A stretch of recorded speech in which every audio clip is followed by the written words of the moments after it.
The crystal chandeliers of the Golden Heron cast a fragmented, shimmering light across the pristine white tablecloths, creating an atmosphere that was designed to intimidate as much as it was to welcome. For Minho, a man whose reputation in the city's underbelly was whispered with a mixture of reverence and terror, this opulence was nothing more than a stage set. He sat in a high-backed leather booth near the back of the restaurant, his posture rigid, his dark suit tailored to perfection, concealing the tattoos that marked his allegiance and his history. He checked his watch, a heavy platinum piece that cost more than most people earned in a year, and his jaw tightened. He knew exactly what this was. His lieutenants, a group of ambitious young men who mistook cruelty for strength, had organized this lunch under the guise of expanding social horizons, but Minho knew the truth. It was a test, a prank, a way to see if the stoic boss would crack when presented with a situation they deemed humiliating. They were watching from the bar area, their laughter barely suppressed behind crystal tumblers of whiskey, waiting for the woman they had selected to walk through the doors. They expected him to be angry, to storm out, or perhaps to mock the date to maintain his hard-edged persona. Minho took a sip of water, his eyes scanning the entrance. He had spent a lifetime reading people, predicting their movements before they made them, and he was tired. He was tired of the posturing, tired of the violence, and tired of the shallow loyalty of men who only followed him out of fear. He expected a woman who was perhaps loud, or someone they had paid to be obnoxious, someone designed to clash with the refined atmosphere of the French restaurant. The heavy oak doors swung open, and the hush that fell over the front of the house was palpable. It wasn't the silence of awe that usually accompanied a celebrity. It was the judgmental silence of the elite assessing an outsider. Standing there, clutching a modest purse with white-knuckled tension, was Jasmine. She was not the caricature his men had likely promised. She was a slightly plus-sized African-American woman, wearing a simple, beige dress that fell to her knees. It was a dress bought from a department store rack, sensible and neat, but it looked like burlap next to the silk and satin of the other patrons. She hesitated at the maitre d's podium, her eyes wide and darting around the room like a deer that had wandered into a wolf's den. From his vantage point, Minho saw not just her appearance, but her spirit. He saw the way she smoothed the fabric of her dress, a nervous tic that betrayed her terrifying anxiety. He saw the way she took a deep breath, steeling herself against the invisible waves of judgment rolling off the nearby tables. His men at the bar were nudging each other, covering their mouths to hide their snickers. They saw a punchline. Minho saw a human being walking into a firing line. He felt a sudden, sharp spike of anger, not at the woman, but at the world that made her feel so small before she had even spoken a word. He watched as the maitre d', a man with a nose so upturned he seemed to be inspecting the ceiling, looked at her reservation name on his tablet with a sneer. Jasmine whispered something, pointing toward Minho's table. The maitre d' sighed, a theatrical gesture of long-suffering patience, and began to lead her through the maze of tables. Minho did not look away. He kept his gaze fixed on her, his face unreadable, waiting to see if she would run or if she would walk the gauntlet. As Jasmine navigated the space between the tables, she felt the weight of 100 eyes pressing against her skin. The restaurant smelled of expensive truffle oil and old money, a scent that made her feel nauseous with insecurity. She had almost canceled this date 3 times that morning. Her friends had told her she was crazy to accept a blind date at such a high-end place, especially one set up through a friend of a friend she barely knew. But there was a part of her, a small, hopeful ember buried deep beneath layers of self-doubt, that wanted to believe in fairy tales. She wanted to believe that maybe, just maybe, she deserved a seat at the table. However, as she passed a table of socialites who fell silent and tracked her movement with critical gazes, that hope began to curdle into shame. She felt too large for the narrow gaps between the chairs. She felt the fabric of her beige dress pulling tight, and she imagined seams bursting, a nightmare scenario playing out in her head. She spotted him then. Minho. He was terrifyingly handsome, with sharp cheekbones and eyes that seemed to hold a darkness she couldn't quite place. He looked like a statue carved from obsidian and ice. Panic flared in her chest. This man was out of her league. He was out of her universe. She slowed her pace, her heart hammering against her ribs like a trapped bird. Surely there was a mistake. He was probably waiting for a model, someone tall and willowy who drank champagne for breakfast. Jasmine looked toward the exit, the instinct to flee nearly overwhelming her legs. But then, Min-ho did something that stopped the room. He stood up. In the world of fine dining, and in the world of the Mafia, respect was a currency, and standing for a guest was a sign of high honor. The snickering from the bar died down instantly. Min-ho buttoned his suit jacket with a fluid motion and waited, his eyes locking onto hers. He wasn't looking past her. He was looking at her. Jasmine forced her feet to move, each step feeling like she was wading through molasses. When she finally reached the table, she was breathless, not from exertion, but from the sheer emotional toll of the walk. "Hi," she managed to squeak out, her voice trembling. I'm Jasmine. "I think we're supposed to be having lunch." She braced herself for the rejection, for the look of disappointment, for the excuse that he had an emergency phone call. Instead, Min-ho nodded, a slight bow of his head that was culturally ingrained but deeply personal in this moment. "I am Min-ho," he said, his voice a low baritone that seemed to vibrate through the table. "Please sit." He gestured to the chair opposite him. He didn't wait for the waiter to pull it out. He reached over and adjusted the chair for her himself. As she sat, she felt the plush leather swallow her, offering a momentary comfort. She risked a glance at him. "I almost didn't come in," she admitted, the words tumbling out before she could stop them. "I feel a bit." Underdressed, Min-ho looked at her beige dress, then at the flashy, sequined gowns of the women at the next table. "Elegance is not about the fabric, Jasmine," he said quietly. "It is about the carriage. You hold yourself with more dignity than anyone else in this room." The arrival of the waiter broke the fragile bubble of connection that had started to form. He was a tall, thin man with slicked back hair and an expression that suggested he had just smelled something unpleasant. He placed the menus on the table with a little more force than necessary, the leather covers slapping against the wood. He turned his body significantly toward Min-ho, effectively giving Jasmine his shoulder. "Good afternoon, sir," the waiter said, his voice dripping with sycophantic oil. "May I start you off with the wine list? We have an excellent vintage Pinot Noir that just arrived." He completely ignored Jasmine, treating her as if she were an empty chair. Min-ho didn't reach for the menu. He sat perfectly still, his eyes narrowing slightly. "My guest," Min-ho said, his voice dropping an octave, becoming dangerously quiet, "has not been greeted." The waiter blinked, flustered, and turned halfway toward Jasmine, offering a tight, fake smile that didn't reach his eyes. Yes. "And for the lady." Jasmine felt the heat rising in her cheeks.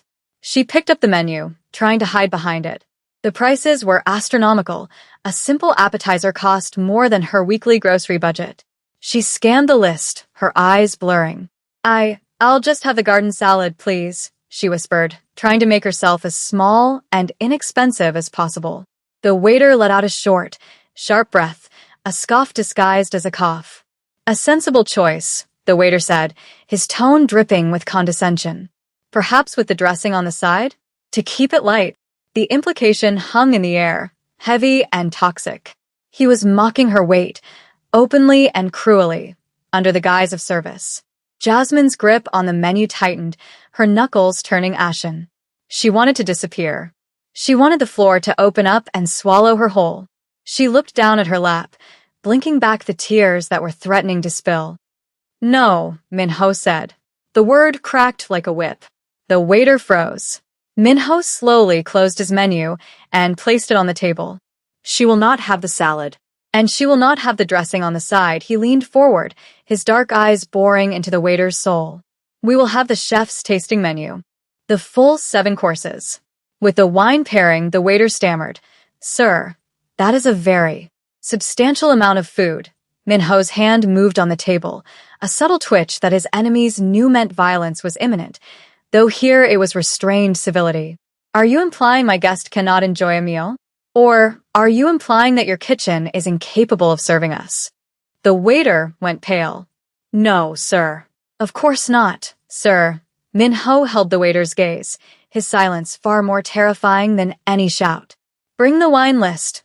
Minho commanded, dismissing the man with a wave of his hand. As the waiter scurried away, his arrogance punctured by fear, the atmosphere at the table shifted. Jasmine let out a breath she felt she had been holding for 20 years. She looked at Minho, really looked at him, searching for the mockery she was used to finding in men's eyes. She found none.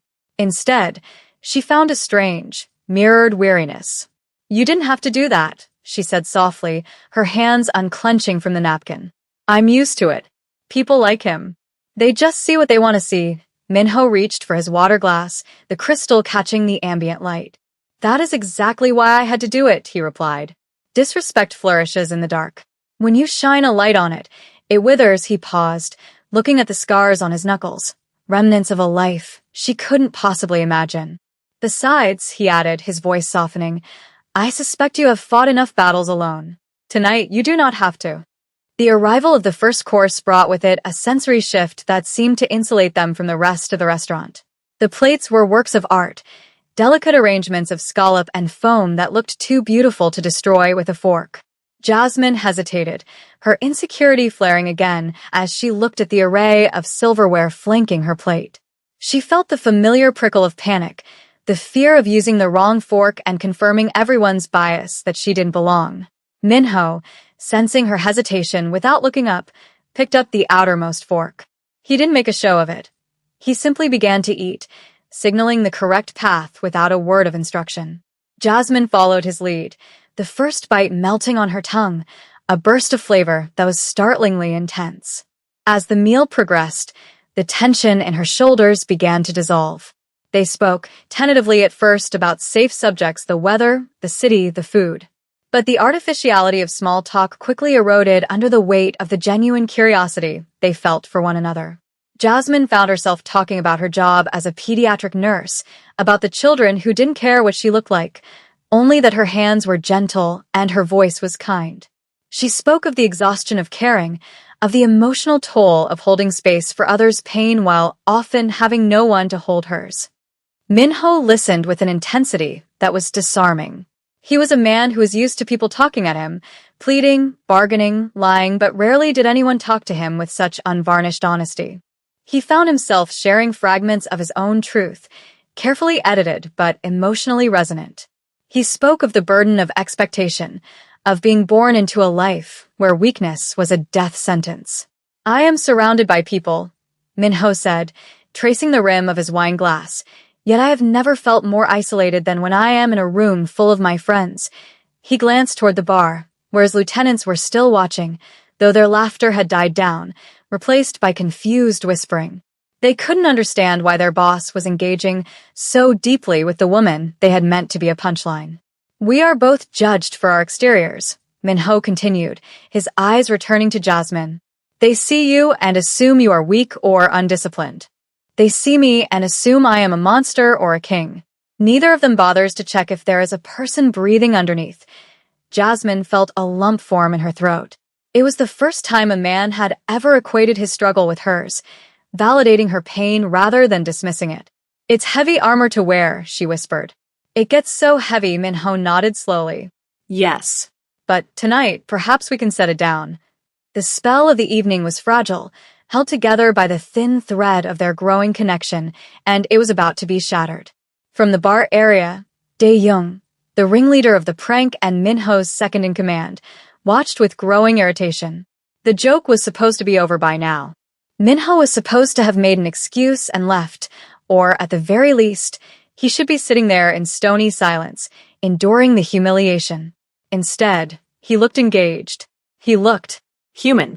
This did not sit well with Dae-young, whose entire worldview relied on the hierarchy of dominance and superficial power. He downed the last of his whiskey, the amber liquid fueling his bravado, and slammed the glass onto the bar. "He's losing it," Dae-young muttered to the others. "He's actually entertaining her." "It's embarrassing." He adjusted his silk tie, smoothed back his hair, and decided to intervene. He would force the issue. He would remind Minho of who he was and, more importantly, remind Jasmine of who she wasn't. Dae-young strode across the dining room floor, his gait arrogant and claiming space. The sound of his heavy footsteps approached their table like a gathering storm. Jasmine felt the shift in energy before she saw him. Minho's face, which had been open and relaxed, suddenly hardened into a mask of granite. Dae-young stopped right at the edge of their table, looming over Jasmine, ignoring her presence entirely to address Minho. "Boss," Dae-young said, his voice loud enough to carry to the surrounding tables. "We were getting worried. The boys, and I thought you might need an extraction," he laughed, a harsh, barking sound. "We didn't realize you were running a charity event tonight." The cruelty of the words hung in the air, suspended in the silence of the restaurant. Jasmine froze, her fork halfway to her mouth. The blood drained from her face, leaving her ashen. The word charity echoed in her mind, confirming her worst fears, that this wasn't a date, it was a setup, a joke. She looked at Minho, her eyes wide with betrayal and humiliation, waiting for him to laugh, to join in, to reveal that he had been part of it all along. Minho did not look at Dae-young. He carefully placed his silverware on the plate, aligning them with precision. "Dae-young," Minho said, his voice terrifyingly calm. "You are interrupting my dinner." Dae-young, emboldened by the audience of the restaurant and his own drunken confidence, didn't back down. He leaned in closer, a smirk playing on his lips. "Come on, Minho. Look at this. It's a gag, right? You can't seriously be sitting here with this." He gestured vaguely at Jasmine, a gesture of dismissal that reduced her to an object, an eyesore. "We set this up for a laugh, to see if you'd actually go through with it. Don't tell me you're actually enjoying the company of the whale." The slur hit Jasmine like a physical blow. She gasped, a small, wounded sound, and pushed her chair back, ready to flee. The tears she had held back earlier now spilled over, hot and stinging. She grabbed her purse, her hands shaking so badly she dropped her napkin on the floor. "Hey, I have to go," she stammered, her voice breaking. "I knew it. I knew I shouldn't have come." "Sit down, Jasmine." Minho's voice wasn't loud, but it possessed a command that froze everyone in a 20-foot radius. He wasn't speaking to her as a subordinate. He was speaking to her as a protector. He stood up then, rising slowly, unfolding his height until he towered over Dae-young. The restaurant had gone deathly silent. Even the kitchen staff had paused, peering through the service window. Minho turned his body to face his lieutenant, his eyes burning with a cold, white-hot fury that Dae-young had never seen before. "You speak of size," Minho began, his voice projecting clearly through the room, reaching every diner who had stared, every waiter who had sneered. "You look at this woman, and you see only volume. You see space occupied." He took a step closer to Dae-young, who involuntarily took a step back, the smirk faltering. "I have sat across from her for an hour. Do you know what I have seen?"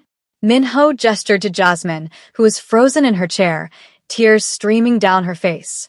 "I have seen a woman who carries the weight of the world with a grace you could never understand. I have seen a woman who faces judgment every single day, judgment from small, empty men like you, and yet she remains kind. She remains soft in a world that tries to harden her." Minho's voice cracked with emotion, a rare display of vulnerability that stunned the room. "You set this up as a joke? You thought it would be funny to put a beast with the boss." Minho laughed, a dry, humorless sound. "You are right. There is a beast at this table. But it is not her." He pointed a finger at Dae-young's chest, poking the expensive silk suit. "It is the man who thinks humiliation is humor. It is the man who thinks beauty is a size." He looked around the room, making eye contact with the socialites and the businessmen who had judged Jasmine earlier. "She is the only real thing in this entire room. Her heart is vast. Yours, Dae-young. Yours is withered. It is microscopic. You are the small one here." Dae-young stood paralyzed, his face burning a deep crimson. The public dressing down dismantled his ego piece by piece. There was no comeback for moral superiority. The silence that followed was heavy, but it was no longer a silence of judgment directed at Jasmine. It was a silence of shame directed at Dae-young and everyone who had silently agreed with him. Minho turned his back on his lieutenant, dismissing him as if he were nothing more than dust. He turned to Jasmine, his expression softening instantly from rage to profound tenderness. He reached into his pocket and pulled out a handkerchief, pristine and white, and offered it to her. "I apologize," he said, his voice trembling slightly. I apologize for the company I have kept. I apologize that you were brought here under false pretenses. Jasmine took the handkerchief, her hands still shaking. She looked up at him, and she saw tears in his eyes too. But I am not sorry I met you, Minho continued. In a life filled with lies, you are the most beautiful truth I have ever encountered. Jasmine dabbed at her eyes, her heart swelling with a mixture of pain and incredible relief. The waiter, the one who had been so cruel earlier, approached the table. He looked terrified, his hands wringing together. Sir. Madam, he stammered, his eyes fixed on the floor. The management would like to offer the meal on the house. And. I am deeply sorry. Minho didn't even look at him.